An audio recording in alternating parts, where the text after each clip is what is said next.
어쨌든 수비수가 그렇고요. 예. 그리고 이제 다른 카테고리를 말씀드리자면 준척급 공격수 카테고리를 제가 만들어 왔거든요. 네. 울버햄튼의 라울 히메네스 선수. 아. 뭐 올 시즌에 거의 커리어 하이 시즌인데 예전에 아틀레티코 마드리드 팬들이 보면 좀 속쓰릴 거예요. 이 라울 히메네스 선수가 처음 이제 유럽에서 플레이를 할 때 아틀레티코에서 플레이를 했는데 그 당시에 한 골 넣었나 그래요. 한 시즌에.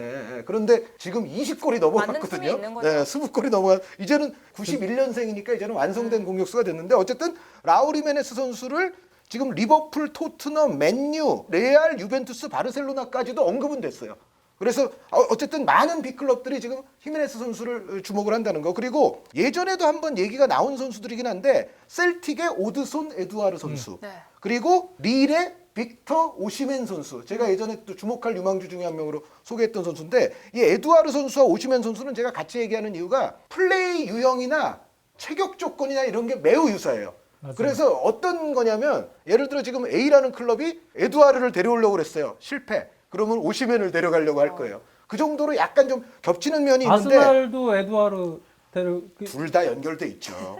어떨 것 같아요? 아스날로. 다른 선수가 어떻게 되느냐에 따라서 좀 다를 것 같은데 어쨌든 아스날이 지금 퍼즐을 맞추고 있는 거지, 지금. 라카제트 선수가 지금 지난번에도 한번 그 얘기를 했지만 좀 불안한 상황이기 때문에 어쨌든 아스날이 데려가서 키워볼 만한 가치들은 둘 다 있긴 있어요. 둘 다 있는데 어쨌든 에두아르 선수와 연결되는 클럽들이 지금 아스날, 에버튼, 레스터, 나폴리, 라이프치히, 맨유, 많기도 토트넘. 많네요. 라이프치히 같은 경우는 황희찬 선수도 얘기가 분명히 나오겠지만 베르너 선수가 떠났기 때문에 네. 라이프치히가 지금 많은 공격수들과 연결이 되는 클럽 중에 하나고요. 그리고 오시멘 선수도 아스널, 나폴리, 라이프치히 등등등등. 그래서 대체로 체격 조건도 좋으면서 기동성도 있으면서 뭔가 지금 폼도 좋은 그런 공격수를 원하는 많은 클럽들이 에두아르 아니면 오시멘에게 관심이 지금 있는 상황이고 여기에 이제 전문 센터 포워드들은 아니지만 베르더 브레멘의 밀로트 라시차라는 선수가 그렇죠. 지금 아주 잘하고 있는 선수가 있어요. 네. 이 선수는 원래는 공격형 미드필더 내지 윙어인데 지금 뭐 팀 사정에 따라서 공격수 역할까지도 하고 있는 선수인데 코소보 국가대표 선수이면서 상당한 재능입니다. 이 선수 같은 경우는 중소 클럽의 에이스 하기에 아주 적합한 선수. 그러니까 그 팀에서 이 선수 위주로 이제 몰아주면서 그런데 어찌됐건 지금까지 보여준 재능으로는 좀 더 큰 데 가도 충분히 잘할 수 있는 능력의 소유자로 보이는데 이 선수와 연결되고 있는 클럽들이 라이프치히, 브라이튼, 아스톤빌라, 웨스트햄, 울버햄튼. 그런데 브라이튼, 아스톤빌라, 웨스트햄은 이 선수를 데려가려면 강등을 확실히 안 당해야 되겠죠. 이 강등권 언저리에 있는 클럽들이기 때문에. 그리고 이르빈 로사노 선수. 네. 나폴리에 도착한 지가 얼마 안 됐는데 이 선수가 좀 상황이 묘하게 됐어요. 뭐냐면 원래 이 선수를 데려오려고 계획을 착착 진행시켜 놨던 감독은 안첼로티 감독이거든요. 근데 안첼로티는 떠났죠. 지금 에버튼에 와 있지 않습니까? 그리고 나서 지금 가투소 감독이 나폴리 지휘봉을 잡았는데 가투소랑은 가투소 스타일이 아니죠. 완전히 사이가 나빠요. 로사노. 완전히. 그래서 이르빈 로사노 선수는 아마 이번 이적 시장에 반드시 팀을 옮길 선수 중에 하나인데 가장 노리는 팀은 어디겠어요? 안첼로티 감독이 와 있는 에버튼. 예, 에버튼도 노리고 있고 여기에 웨스트햄 그리고 뉴캐슬 얘기도 나오고 있고 스페인에서는 아틀레티코 마드리드 얘기도 나오고 있어요. 에버튼이 아틀레티코가 지금 윙포워드가 좀 네. 필요하거든요. 네. 그렇죠. 그래서 또 에버튼이 황희찬 선수 그렇죠. 얘기하겠지만 또 연결이 되고 있거든요. 그리고 아틀레티코는 예전부터 뭐 라울 히메네스도 그렇고 지금 에레라 선수도 그렇고 멕시코 선수들이 또 좀 있어요. 그래서 아틀레티코 마드리드도 요 로사노 선수를 데려갈 후보 중에 하나다. 알겠습니다. 준척급 공격수까지 얘기해봤고요. 다음은 또 누가 있을까요? 확정된 선수들 얘기를 해볼까요? 이카르디가 일단 완전 이적이 확정됐고 네. 파리 상제르맹이 5,500만 유로. 그러니까 사실 작년에 이카르디 이적료 막 기사 떴던 그거에 비하면 턱없이 부족해요. 네. 작년에 한 1.5배 이상 불렀었으니까. 그만큼 이제 코로나 시대 때 지금 이적료들이 많이 떨어졌죠. 이번 여름 이적 시장 초반의 화두는 첼시 아닙니까? 그동안 이제 아껴놨던 총알들을 그렇죠. 모아놨다가 그 전까지 얼마나 야. 참았어요. 이제 좀 쌀 때 사자. 네. 그래서 이제 티모 베르너의 영입은 기본적으로 지혜은은 이미 계약이 돼 있었고요. 네. 네, 하킴 지혜가 들어온 상황에서 전술적으로는 상당한 유연성을 지금 줄 것 같아요. 네, 그래서 타미 에이브람 혹은 지루와 함께 투톱으로 놀 수가 있어요. 저는 궁합이 잘 맞는 조합이라고 봐요. 티모 베르너의 그러한 역동적인 배우 공간 움직임과 파괴력, 결정력 그런 부분과 지루 같은 그런 유형 받아주고 연계해주고 또 들어가서 같이 시너지를 낼 수 있는 투톱 조합도 하고 투톱이 된다면은 4-3-1-2 같은 다이아몬드 구성도 가능하거든요. 그렇게 되면 이제 하킴지어가 윙포워드가 아닌 공격형 미드필더 위치에서 활약할 수도 있고 중앙 미드필더는 지금 워낙 많으니까 여러 스타일의 중앙 미드필더들이 있어요. 네, 그러다 보니까 그러한 스타일의 풀백에는 오른쪽에는 리스 제임스가 지금 워낙 유망한 측면 수비수이기 때문에 리스 제임스를 완전히 키우려고 하는 준비 중이고 문제는 이제 왼쪽 수비에 지금 벤츄레를 원하고는 있지만 너무 높게 부르니까 제 생각에는 깎아주지 않으면 그냥 쿠루자와로 올인할래. 쿠루자 FA잖아요. 주고 많이 줄 테니까 와라. 쿠루자와 같은 선수들로 아예 눈길을 바꿀 수는 있어요. 그렇게 되면 벤치를 가격이 떨어질 수 있죠. 그럼 그때 다시 재협상을 들어갈 수가 있고 여러 가지 전술적 형태에서 그렇게 사이드에선 터치라인 오버랩을 밸런스 있게 해줄 수 있는 선수 거기에 중앙지향적으로 뭐 다이아몬드나 투톱 같은 운영도 가능하고 또는 베르너는 윙포드도 가능하기 때문에 상황에 따라서는 3톱을 형태로 그냥 4-3-3 같은 운영도 가능하고요. 거기에서 미드필더들의 유형도 거의 멀티플레이어 성향들이 많기 때문에 네. 램파드 감독이 그러한 두 가지 이상의 역할을 소화하는 플레이어들을 매우 중시합니다.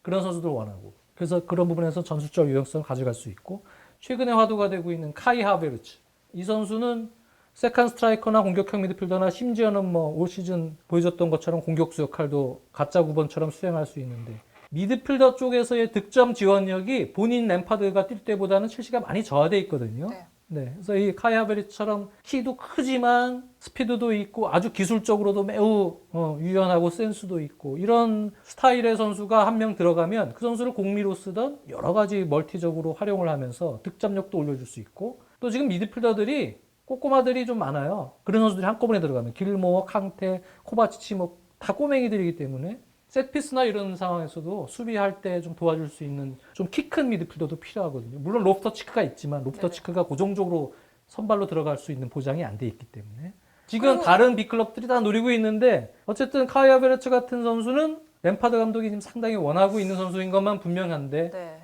저는 카이 하베르츠 같은 유형 좋아해요. 네, 그래서 그런 선수가 한 명 사실 필요했거든요. 램파드뿐만이 아니라 첼지안도 지금 너무 코를 보내고 가끔 있어요. 중앙 미드필더 조합 보면 키들이 너무 작아서 네, 그래서 조금 여러 가지로 문제가 있는 부분도 있었는데 그리고 이제 역시 화두는 제이든 산초. 네. 산초 근데 이적할까요? 근데 지금 제 생각에는요, 산초 같은 경우는 지금 1억 파운드 넘게 부르고 있잖아요. 계속. 근데 시간을 두고 계속 낮추려고 할 겁니다. 일단 당장 영입은 안 할 겁니다. 빅클럽들이. 근데 무조건 먼저 차지하려고는 할 겁니다. 산초를요.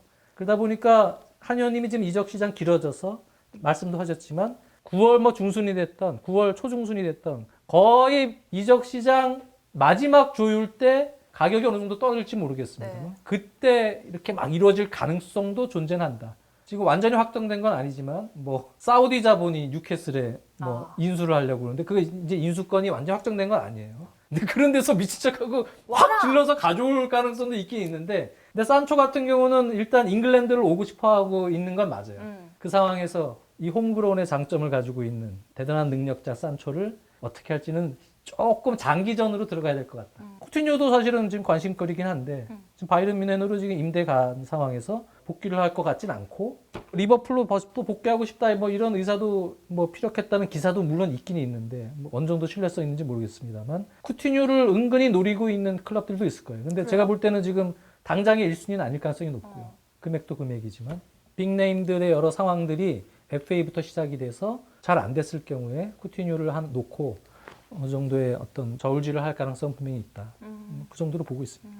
저는 쿠티뉴 다른 팀이 별로 이렇게 2순위 막 3순위 이렇게 돼서 바르샤가 그냥 체념하고 있다고 막 데려가기가 마땅치가 네, 않죠. 일단 바르셀로나가 다시 복귀시켜서 활용할 의지가 그렇게 있어 보이지도 않습니다. 네. 그러니까 그런데 그렇다고 그래서 아주 싸게 또 팔 수도 그렇죠. 없기 때문에 그러니까요. 돈 주고 사가는 클럽 입장에서도 그 돈의 크기에 따라서 이게 망설여지게 되고 그런 상황이라 어떻게 보면 약간 지금 오두가도 좀 못하는 그런 처지에 놓이게 되는 게 쿠티뉴 선수인데 마지막으로 제가 카테고리 하나 소개해드리면 이 정도 액수가 큰 거죠. 그러니까 그런데 올 이적 시장에서는 이게 그렇게 쉽지만은 않아요. 그러니까 사실 그냥 액수 큰 걸로만 따지면요. 대표는 항상 둘이죠. 뭐냐면 바르셀로나와 연결되는 네이마르, 음바페, 네이마르, 레알 마드리드와 연결되는 홀란드. 음바페. 사실 네이마르 선수와 바르셀로나의 연결은 매년 여름마다 연례 행사 아닙니까? 네네. 나간 사람은 사실 네이마르 선수인데 어쨌든 그 이후에 계속 연결이죠. 그리고 음바페 선수와 레알 마드리드도 연례 행사 매년 여름 연결이에요. 그런데 이 둘은 빅을 넘어서 메가입니다. 메가 딜이기 때문에 이게 과연 지금 이 코로나 시국에 바르셀로나나 레알이나 뭐 다른 클럽이 제3의 클럽이 됐든 이건 쉽지 않아 보이고요. 그러면 그 메가에 거의 준하는 또 빅 그룹이 있어요. 뭐냐면 리버풀의 사디오 마네. 지금 네. 레알 마드리드와 강하게 연결되고 있고 지단 감독이 마네 선수를 또 굉장히 좋아한다고 합니다. 여기에 제이든 산초. 제이든 산초와 연결되는 클럽은 뭐 맨체스터 시티를 비롯해서 굉장히 많고요. 아까 카이 하베르츠 선수 첼시 얘기를 주로 하셨지만 연결되는 클럽이 지금 레알 마드리드, 엄청 바이에른 뮌헨, 바르셀로나, 맨체스터 시티, 맨체스터 유나이티드, 리버풀, 첼시. 그것도 이제 네. 가격을 얼마나 깎느냐에 물론. 그렇죠. 마지막으로 제가 말씀드릴 선수는 라우타로 마르티네스 선수. 지금 바르셀로나에 본인도 좀 가고 싶어하는 것 같고 강하게 연결돼 있기는 한데 지금 하베르츠, 마네, 산초, 라우타로 이 네 선수의 공통점은 뭐냐? 이적료가 1,000억에서 2,000억 사이. 보도상으로 나와 있는 이적료만 하더라도 산초 선수가 1,800억 정도 든다고 하고요. 마네 선수가 더 비싸네요. 1,970억. 네, 1억 3천만 파운드 정도. 그거 아니면 리버풀이 뭐 쉽게 안 내주겠어요? 네.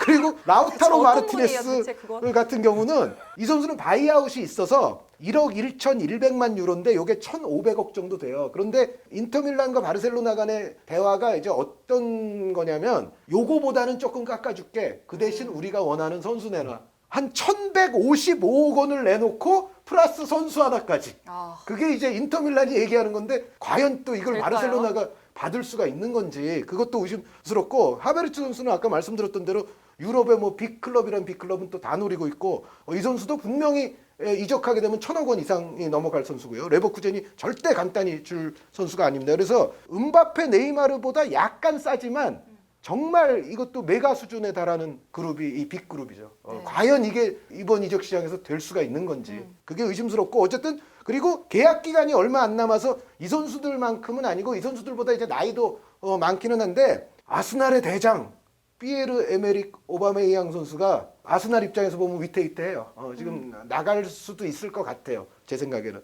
그런데 어쨌든 아스날도 잡아야죠. 지금 다시 계약을 하려고 노력은 하고 있는데 오바메이양 선수가 연결되고 있는 클럽들이 뭐 레알, 바르셀로나, 인터밀란, 파리 생제르맹 뭐 이런 클럽들이라 아스날로서는 쉬워 보이지는 않는데 이제 오바메이양 같은 선수를 왜 또 이렇게 필요로 하냐면은 음바페, 네이마르는 요번엔 안 될 것 같아. 그러면 음바페, 네이마르 오기 전까지 임시 옵션. 그런 데서 오바메양 선수가 비교적 지금 좋은 점수를 받는 거예요. 그러니까 나이가 많고 하기 때문에 윌리안 줄게요. 쓰세요. 아스날로? 윌리안 FA. 선수가 그런데 아스날과도 연결이 되기는 하는데 맨체스터 유나이티드, 파리 생제르맹, 레알 마드리드 등과 윌리안 선수도 연결이 되고 있어서 이게 또 아스날에게는 쉬운 싸움은 위안팀이 아닐 걸로 준다면 보이죠. 주는 거예요? 아니에요. 솔직히는 저 윌리안은 보내고 싶지 않아요. 팀에 공헌할 수 있는 기여도가 충분히 남아 있고 저는 한 1, 2년 정도 사실은 단기 계약을 해서 그러고 싶은 게 마음인데 뭐 지금 일단 계약 기간이 끝나는 시즌이니까 봐야죠. 네, 메가까지 확인을 해봤습니다.